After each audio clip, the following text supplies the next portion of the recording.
How much would you pay for a bouquet of tulips? A few dollars?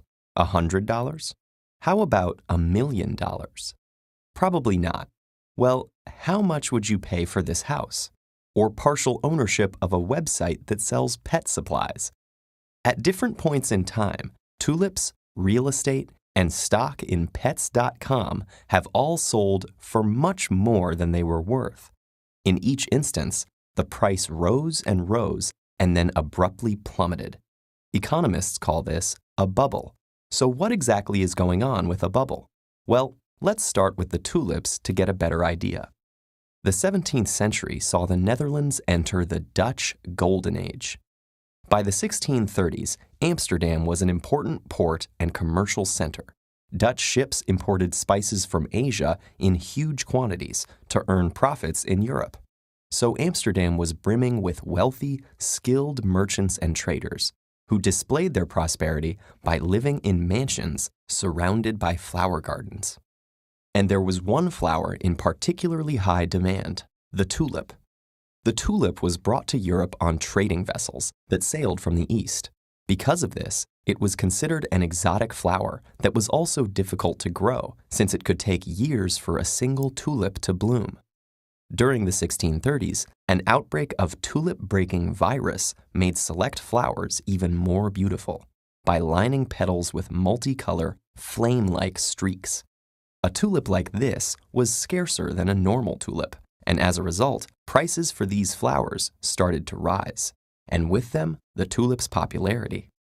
It wasn't long before the tulip became a nationwide sensation, and tulip mania was born.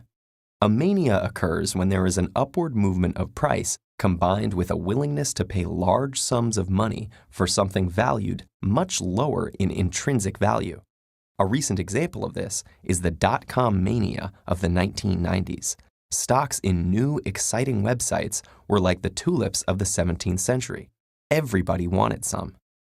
The more people who wanted the tulip, the higher the price could go. At one point, a single tulip bulb sold for more than 10 times the annual salary of a skilled craftsman. In the stock market, the price of stock is based on the supply and demand of investors. Stock prices tend to rise when it seems like a company will earn more in the future. Investors might then buy more of the stock, raising the prices even further due to an increased demand. This can result in a feedback loop where investors get caught up in the hype and ultimately drive prices far above intrinsic value, creating a bubble. All that is needed for a mania to end and for a bubble to burst is the collective realization that the price of the stock, or a tulip, far exceeds its worth.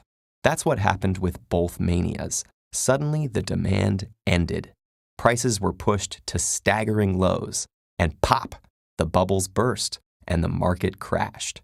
Today, scholars work long and hard trying to predict what causes a bubble and how to avoid them. Tulip mania is an effective illustration of the underlying principles at work in a bubble and can help us understand more recent examples, like the real estate bubble of the late 2000s. The economy will continue to go through phases of booms and busts.